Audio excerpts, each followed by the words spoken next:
Good morning, good morning. Welcome to 1 Million Cups Lincoln. How's everybody feeling today? Yes. All right. Hey, it works. All right.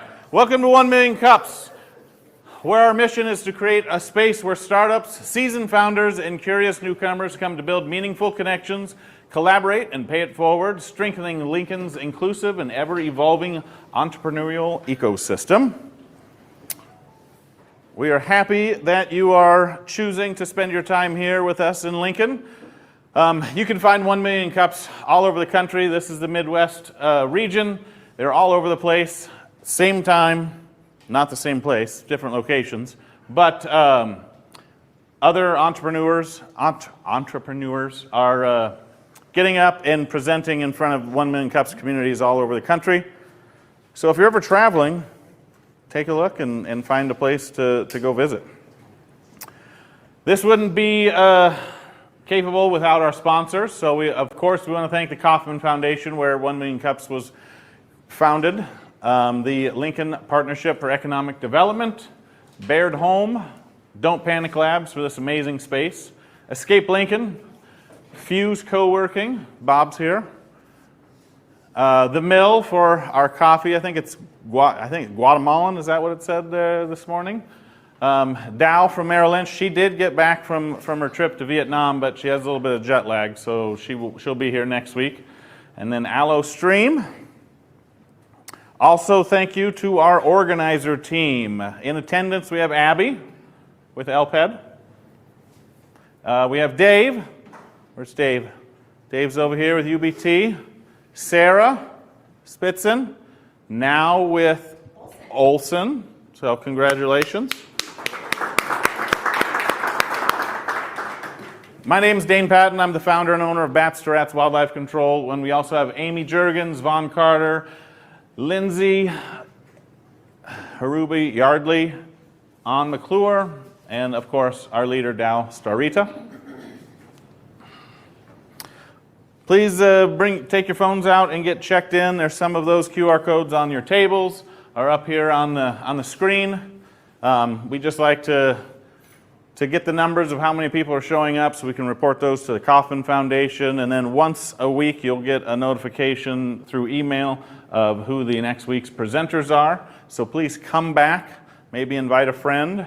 If this is something that you're interested in presenting at, please reach out to one of us as the organizers to get you slotted into our calendar. After our presentations, we will have some office hours. Who's here that is providing office hours? Dave's here to provide office hours. Chen Chi is here, and Quentin's here as well. All right, today's presenters. We have two presenters today. We are going to start with Todd with NUE Manufacturing. Yep. All right. Let's get Todd up here. Let's give him a warm 1 Million Cups welcome.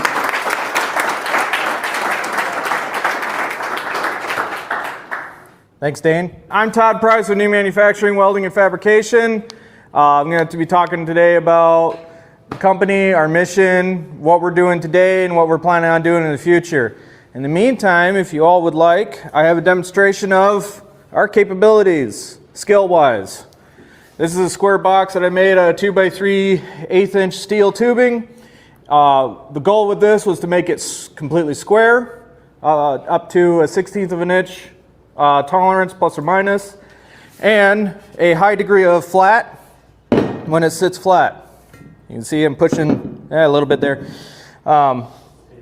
Well, actually, this also has 4 different finishes on it. And that's why it's actually bouncing, because we have a raw finish. This is just with the welds on it, no grinding. We have, I call it a shot finish, where we take the face of the weld off, kind of flatten it a little bit. I have a B surface, which is where I make the weld flush. I don't put a DA over it to really smooth it out. This would be like your inside finish, kind of outside of eye level. And then I have a painted side, and I put paint on it so you can see any defects that might be there. This is our A-class finish. This is like the finish on your TV. the stand, anything that's eye level that you really want to look good. So I'll pass it to you if you want to look at it, or I can go to the other table, whichever. Anyway, pass it around, take a look at it, or come up and take a look at it. That's fine too. So, biggest thing is, it's not what we make, it's how we make it. We take it to a very high degree. Our mission is to rebuild manufacturing in the U.S. There was a time when we could pump out 11 aircraft carriers in a month. Now we're 11 aircraft carriers short, if you think about it. Okay, it takes a long time to pump out an aircraft carrier. We want to rebuild manufacturing in the U.S., not reshore, rebuild. Who are we? My name is Todd. My business partner is Caleb Pongo. We've been friends since like 3rd grade. I served in the military for 3 years as an infantryman from 2008 to 2011. Caleb Pongo currently is still serving our nation and the Nebraska National Guard as a recruiter. From that time, we took the core ethos of being in the military of putting the mission first, never accepting defeat, never quitting, and never leaving our comrades behind. To us, our comrades is our clients and our customers. We will not quit. We will not stop. Case in point, this last Monday I had a project that was down to the wire. I had to get it painted. I went through 3 paint guns trying to get this sucker done. Our 4th one finally did it. We will not accept defeat. We will get your project done.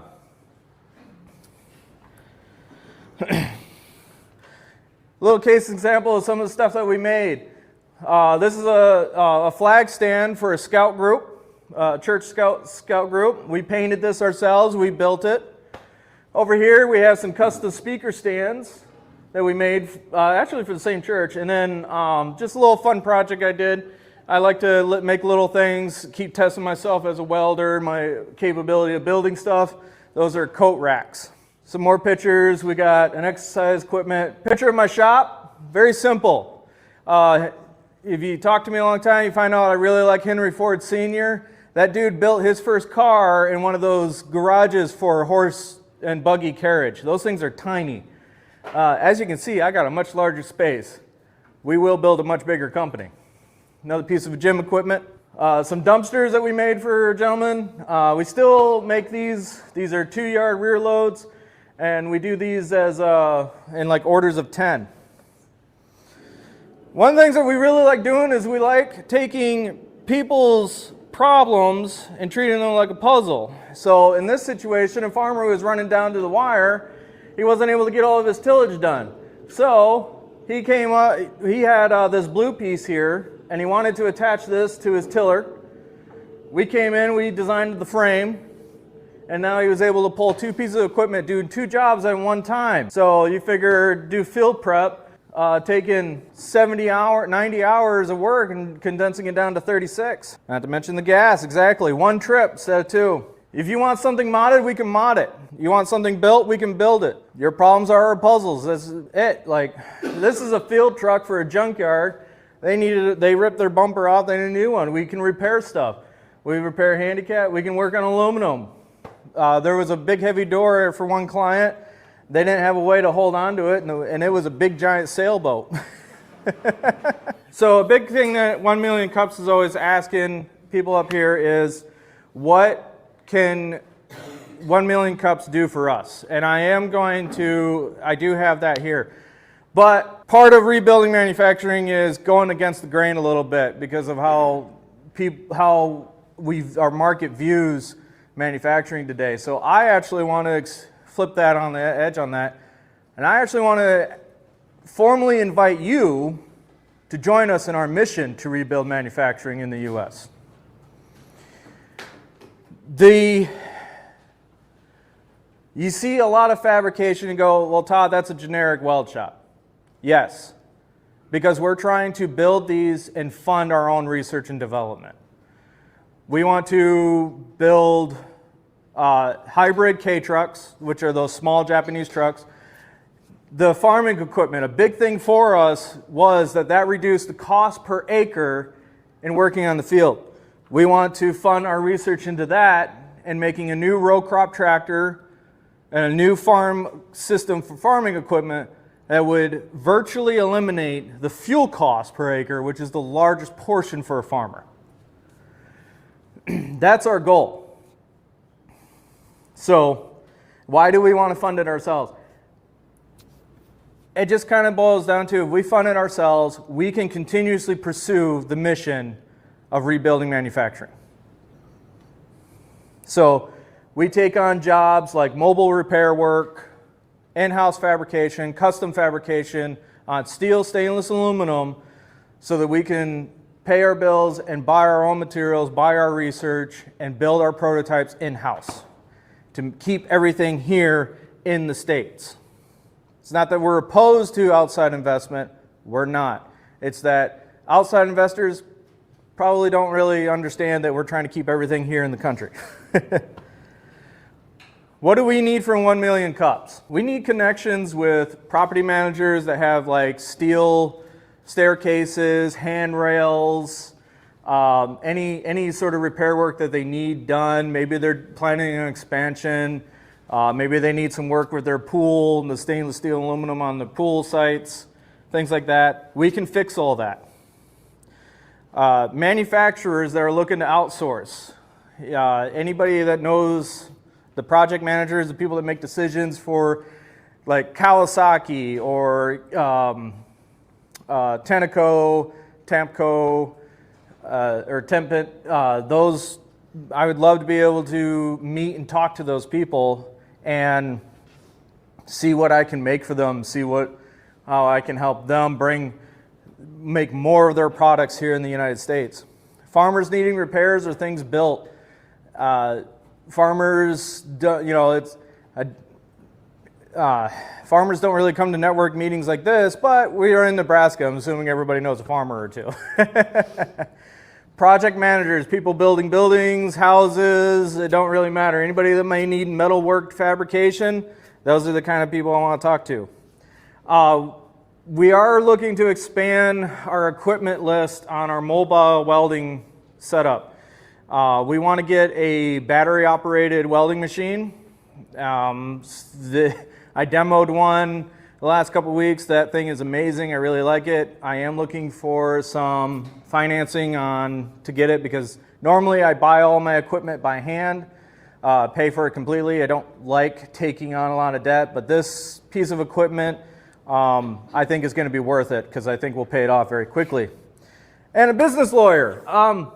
Somebody local. I know a few in Omaha, but I'm really looking for somebody local and somebody who just kind of gets it, kind of can understand a little bit more my country boy way of doing things.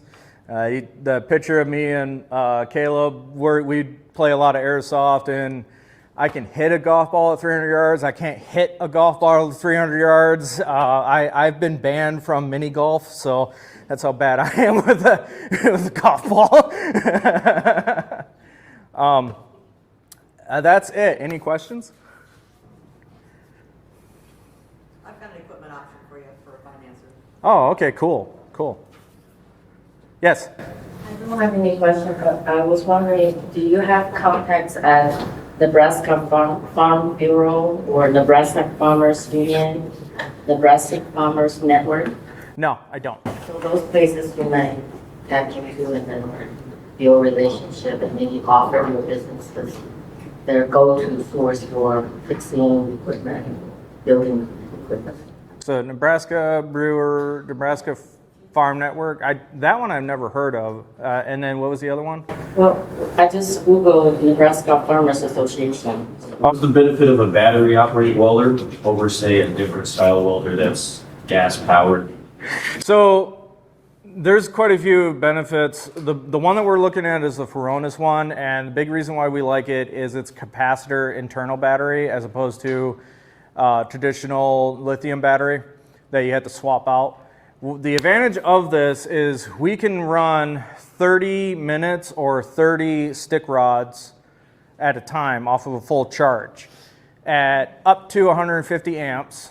So there is a huge gauntlet of things that we can do with that. Like 90% of repair work that we'd run into, 150 amps is very sufficient to do. The One thing that we're very excited about this is that we can actually still get 150 amps running it out of a 110 outlet.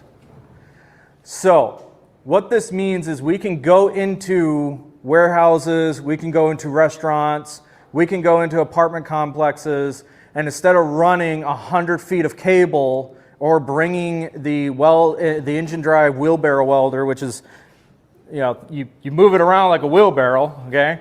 It's engine driven, very loud. I mean, it's essentially the same motor that runs your lawnmower. Very loud, lots of fumes. Some people don't like that. Others don't mind it because it is what it is. We can offer that option of we don't have that at all. And if we do need more power, we can just plug into a wall outlet and get the same 150 amps out of it. Out of your traditional 110, you're not going to do that. The most you're going to get is 80 amps. So very excited. Now, why is 30 minutes of weld time a big deal?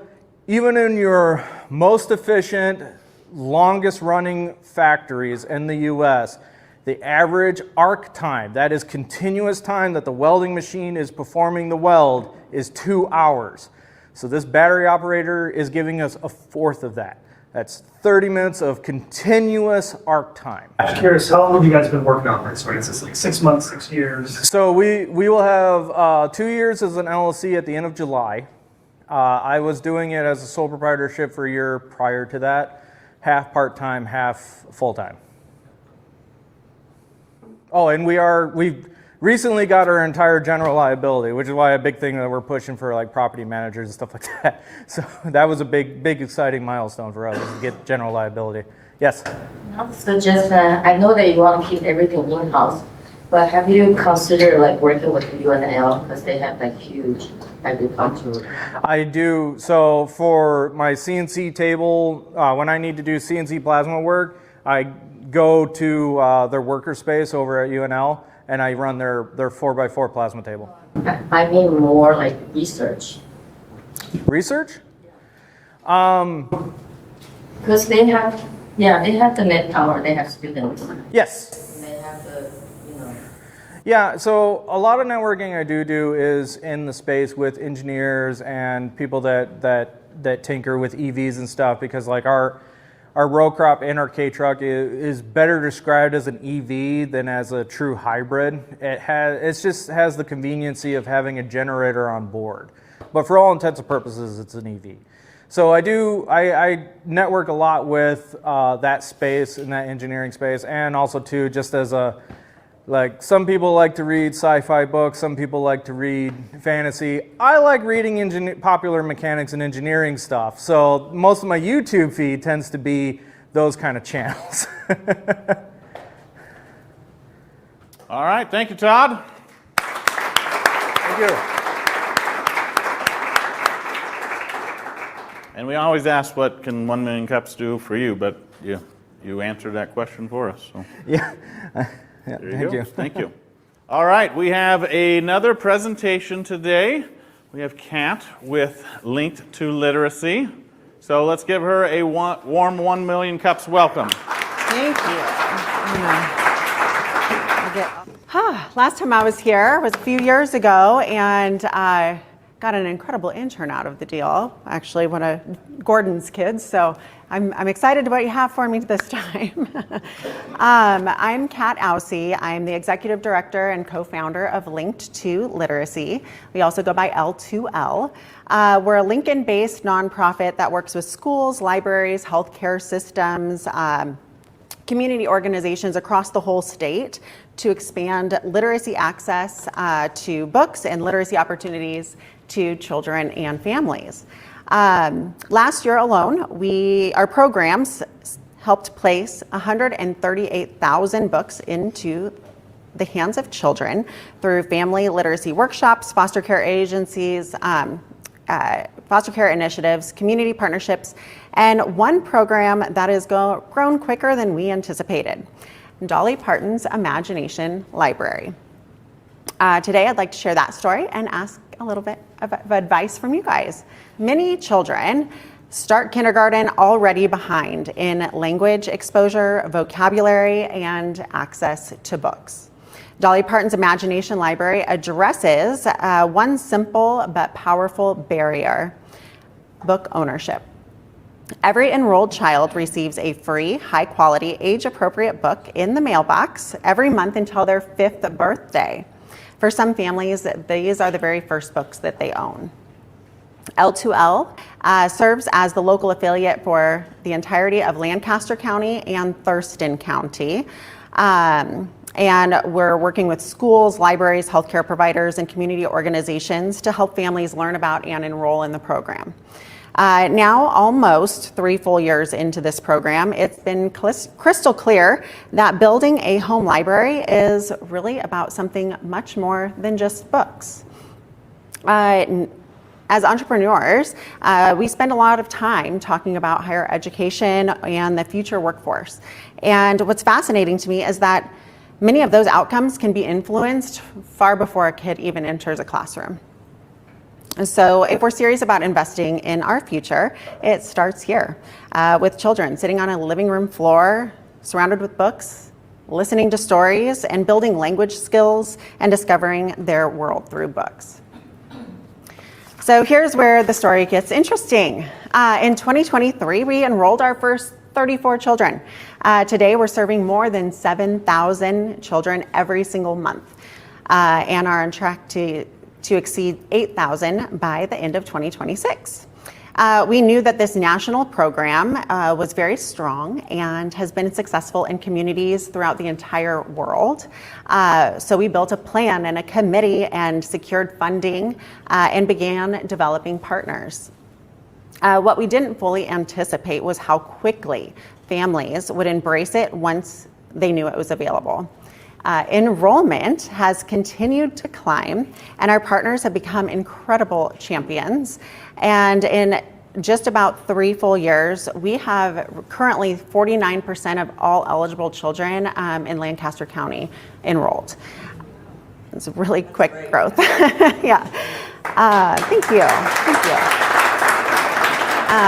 So the challenge has become not, it isn't proving the value of Dolly Parton's Imagination Library. The families receiving these have already proved that. What we're trying to figure out now is just looking forward, this is a continuous program that we want around for a long time. So how to build true sustainable support around something that continues to grow because families want it. One of the biggest surprises has been what families tell us when we survey them. And nearly a quarter of participating families report that they read more than one language at home. And they overwhelmingly share that they are utilizing the books that they receive. When we asked families what would be helpful for them as parents and caregivers, many told us that they want practical ideas for how to engage their children in reading. They want strategies and confidence and support. And this reinforced something that we've been observing for a while throughout all of our programming, that families don't just want access to books, but that they want to know how best to use them. And those insights led us to expand one of our other Linked2Literacy programs called BookBridge. And BookBridge is where we bring caregivers together to learn simple, practical ways to make reading more engaging and meaningful in their homes. So Dolly Parton's Imagination Library has become more than just a book distribution program for our county. It has given us, as Linked2Literacy, a direct connection to thousands of families to gain a better understanding about what they need in their homes.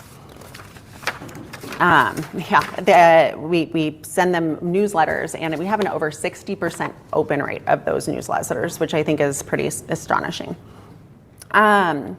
Okay, so the beauty of the program is also the challenge. Every time a child enrolls, we're making a commitment to provide them books until they turn 5. And that's exactly what we want to be doing, but with that growth comes great responsibility. We believe that every child, every eligible child, which is anyone 0 to 5, no matter the economic situation, we want every eligible child in our region to have a home library because we know that they matter. They help children build language and literacy skills. They also help create something that's harder to measure, a positive relationship with books and reading before they even enter school. What excites me most about what happens is after the book arrives at home. A parent sits down with a child, they have a conversation, their routine begins, and a children falls in love with stories. Those moments build language and literacy, and imagination, empathy, and curiosity. That's why I see this as an investment, not just in literacy, but in families and in the future of what our community looks like. I'm not here looking for donations. I am here looking for ideas, introductions, perspectives. I am especially interested in hearing from people who have experienced building something that grew quicker than the original scope, the projected scope of the timing, and our current funding model. The question I keep coming back to is, how do we move from funding a program to building this community-wide investment in early literacy? What partnerships should we pursue? Who should be at the table? And what would shared responsibility for this initiative look like? Because kids, schools, families, healthcare systems, employers, and ultimately the entire community benefits from early literacy access. So thank you for having me today, and I'd love your thoughts. Yeah. Thank you.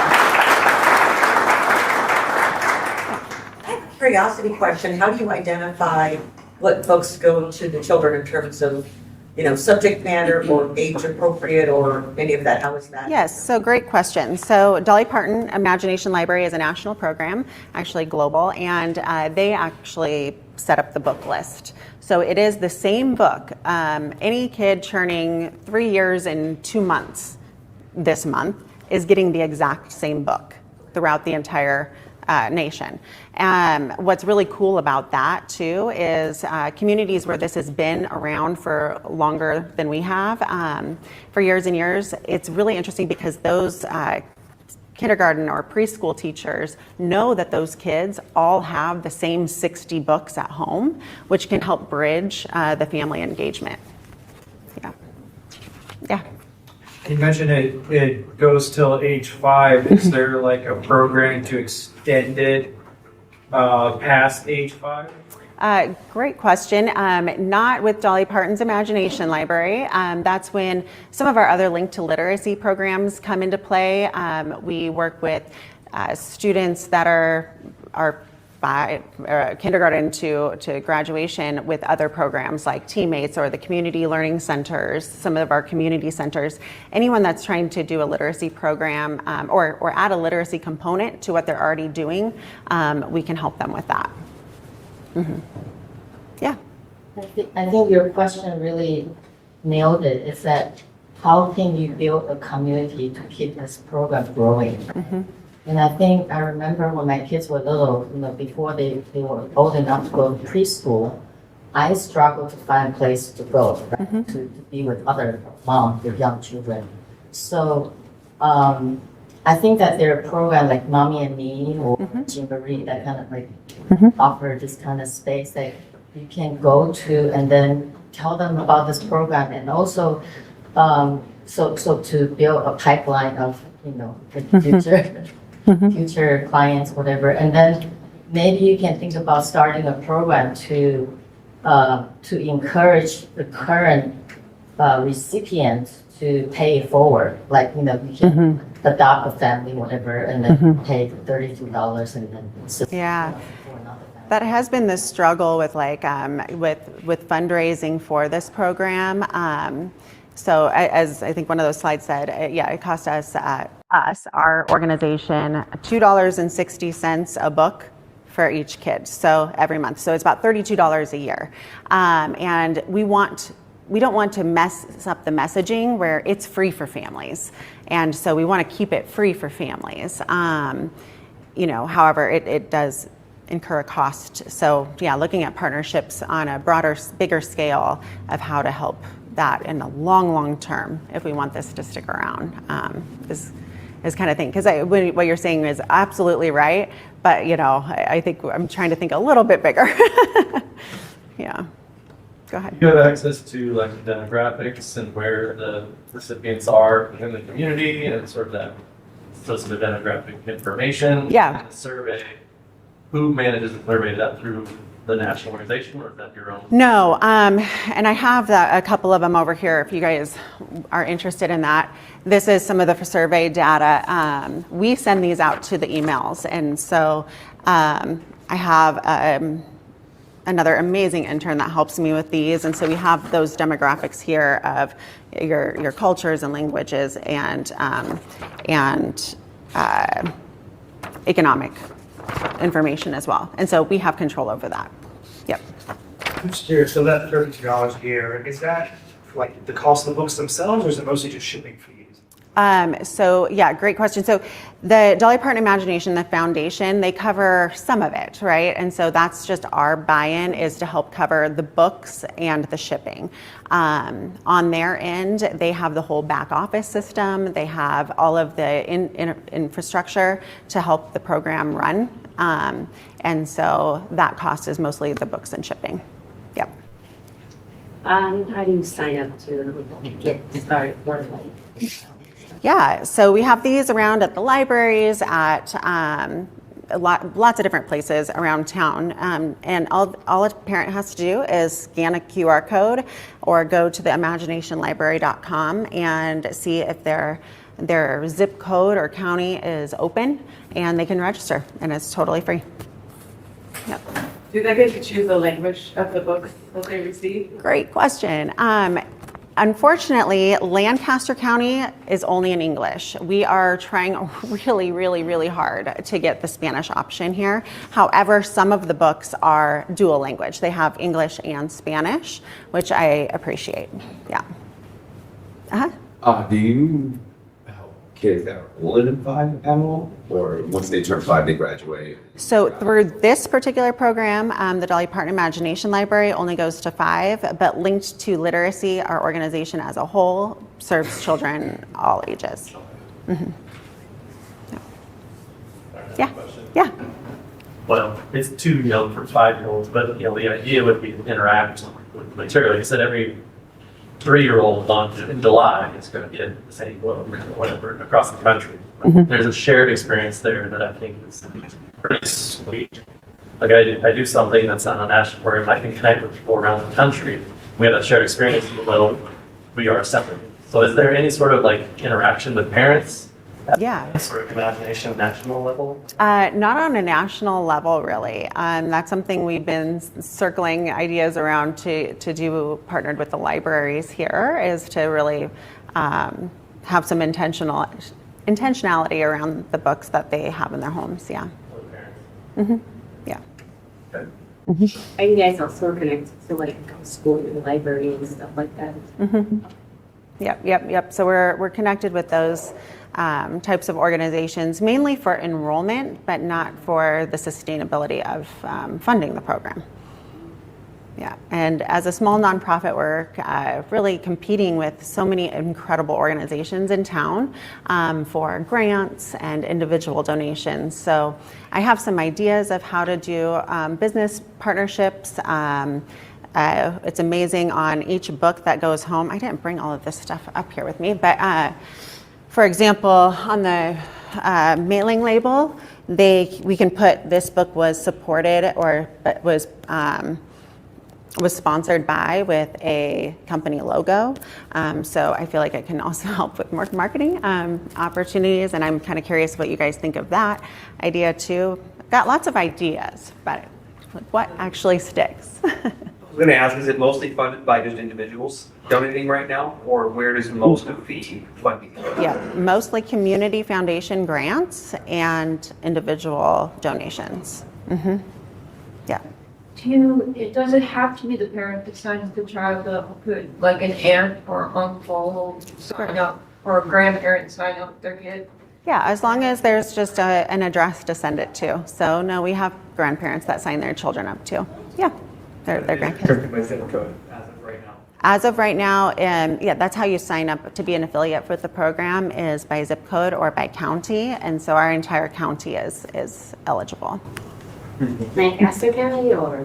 Lancaster, and we cover also. There are other organizations throughout the state that have opened their counties as well. So we cover those too, but the whole state is not covered. Is that exclusivities through Imagination Library? Like you are the partner for Lancaster. Is there opportunities for you to expand into other counties as well? Yeah. You got the funding for it? Yep. We'd love to open the whole state. Oh. Go ahead. I think the issue you're having is that you don't really have a program that you can ask for funding for. But if you can build your community through like engaging the caregivers, and then provide them a space that they can get together and then prove how they can pass on, their skills of reading books, whatever, make it into a program that you can ask for grant for. Yeah. That will be, and also that will help you to engage with the community better, because right now you're just shifting, you don't have any direct engagement with them. Yeah, not through this particular program, but others. Do you have an example or know someone who has a program like that I could talk to? Where they have that referral kind of system. I'm not really familiar with it, but I'd love the introduction. Okay, all right. I know I asked if you're already connected to like the school libraries. How about the early childhood education, the Malone is still been, and the one is connected to Belmont, Yeah. Educare, stuff like that. Are you already partnered with them? Because I know they go from start to 5. Yeah. Absolutely. We do other programming with them, with like Malone Center and our other community foundations, where I'm finding as a small nonprofit, also asking other nonprofits for funding is it's hard, because I know all these nonprofits are struggling and getting funding cuts all over the place. So that's where, yes, that's an option. Is there other ways in the community? A funding drive with a company that does, has a strong community outreach base. I know when I was involved with Gifts of Love through City Impact, there would be, an entire company, they donate the gifts, they come and volunteer to set up the store and stuff like that. So if they had a month where they wanted to do a drive, to do support sponsorships. I think that'd be awesome. Yeah. Some pictures of kids that are reading those books, or families, or things that kind of, show them the impact of sponsoring. I think $32. That's for a whole year of books. That's for a whole year. That's for 12 books. More than 2 handfuls. Yeah.